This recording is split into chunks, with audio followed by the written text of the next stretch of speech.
Kwa majina anaitwa Chief Godlove, mtoto mdogo mwenye pesa nyingi, kiongozi wa chama na serikali. Ukiniona mimi basi jua umeona hela. Leo ningependa kuzungumza kati ya umaskini na utajiri. Yaani hivi vitu viwili haviwezi kutengana, ni vitu mapacha. Yaani kama hutakuwa maskini basi utakuwa tajiri. Kama hautakuwa tajiri basi utakuwa maskini. Na tofauti kati ya tajiri na maskini ni namna ya wanavyoamua, namna ya wanavyofikiria, namna ya wanavyotenda. Maskini au mtu ambaye ana tabia za kimaskini au ana mienendo ya kimaskini ni mtu ambaye anasema hiki nitafanya kesho, nitafanya kesho kutwa, nitajaribu kesho. Hebu ngoja nisubiri. Mbona fulani kafanya? Aliwezaje? Itakuwa anatumia uchawi. Lakini mtu ambaye ameandikiwa kuwa tajiri huwa hafikiriagi kushindwa wala kufeli. Sasa sijui mwenzangu unanitazama sasa hivi kwenye hii video, hebu jiulize, tabia zako ni tabia za aina gani? Je, huwa unafanya mambo ambayo watu ambao wanataka kuwa matajiri wanafanya? Kwa sababu mtu ambaye anataka kuwa tajiri hawezi kumsingizia mtu. Yaani kama uliwahi kufeli kwenye mchongo wako au kwenye biashara yako yoyote na ukasingizia watu wanaokuzunguka, ukasingizia kuna mtu alikufelisha, ukasingizia sijui ulitapeliwa, uliibiwa au kuna namna yoyote watu walikurudisha nyuma na bado ukawa unashikilia, mi bila fulani nisingekuwa hapa. Sikiliza, hautakuwa pale unapotamani kuwa. Yaani hakuna namna wewe utafika kwenye ile nafasi ambayo wewe unataka ufike kama utaendelea kusema kwamba kuna mtu kanifelisha. Nisikize leo nikwambie kitu kimoja. Mimi ni mtu ambaye niko kwenye mstari wa katikati kati ya umaskini na utajiri, kwa sababu nimetoka kwenye familia ya kimaskini, nimeishi maisha ya kimaskini na sasa hivi ni tajiri, na nimechagua kuishi tajiri, nimechagua maisha ya kitajiri mpaka nakufa. Kwa nini? Kwa sababu nina hasira. Nilikotoka mimi ndo nakujua. Wewe ambaye unatizama hii video, huenda ukawa maisha yako mazuri au maisha yako yakawa mabaya hohe hae. Kitu pekee ambacho kitakuondoa kwenye umaskini ulionao ni kuchukua maamuzi, action. Unachukuaje maamuzi? Watu wengi ambao wanatizama hii video, wengi wao ni watu ambao wanasema nguvu ya pesa na jicho la tatu, nitalipia kesho, nitajiunga kesho. Ngoja nisubiri nione waliofanikiwa, alafu ndipo na mimi nitajitahidi kujiunga.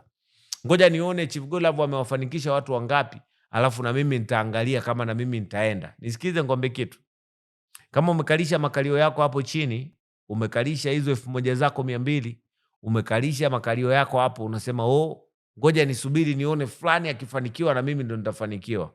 Nisikize ngombe kitu. Hakuna mafanikio ya design hiyo. Na kwa nini nimewaficha watu waliofanikiwa kupitia mimi? Sitaki, kwa sababu watu wengi wanakuwa wanasema Chief Godlove mara si Freemason, mara si Chief Godlove fulani nini. Sasa watu wengine waliofanikiwa kupitia mimi wana familia, wana nini, wana kila kitu, wana ndugu zao. Kwa hiyo nawafichia siri na sitaki waende wakajitambulishe kwamba wamefanikiwa kutoka kwangu. Wakienda kujitambulisha huko nje wanasema ni Mungu tu. Naomba sana, nasali sana, Mungu ndo kasababisha hivi, lakini deep down kuna vitu wanafanya behind. Kwa hiyo wewe ambaye unatizama hii video, haijalishi wewe ni maskini au ni tajiri, mpaka unanisikiliza na kunitizama mpaka sasa hivi, hujatoka pembeni ya video. Yaani kama unatizama mpaka sasa hivi na maana wewe ni maskini. Yaani hakuna namna utanishawishi mimi kwamba wewe una hela. Huna hela ndio maana unanisikiliza, unataka hela.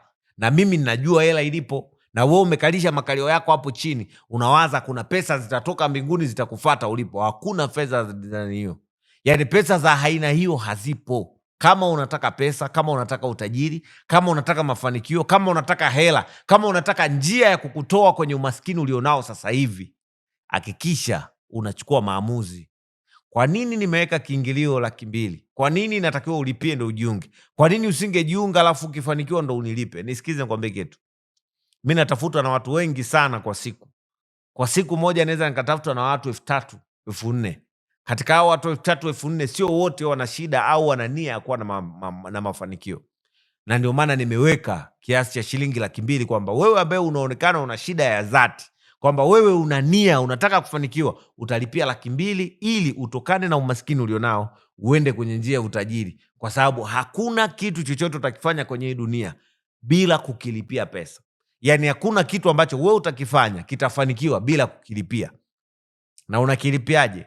Jiandae. Cha kwanza, andaa shilingi 200,000. Cha pili, utalipia kwa namba 0756 38 22 85. Narudia tena 07 56 38 22 85. Narudia tena 07 56 38 22 85. Narudia mara ya mwisho 07 56 38 22 85. Utalipia shilingi 200,000. Haijalishi uko Burundi, uko Kenya, uko Uganda, uko Rwanda, uko Mozambiki, uko popote pale utakapokuwa, haijalishi popote pale duniani utakapokuwa, una uwezo wa kulipia shilingi 200,000 ili ujiunge kwenye group uweze kusaidiwa ufanikiwe. Unataka lipia ujiunge, utaki endelea kukalisha makalio yako hapo chini, pesa zitatoka mbinguni zitakufuata. Asante, nikukutakie siku njema.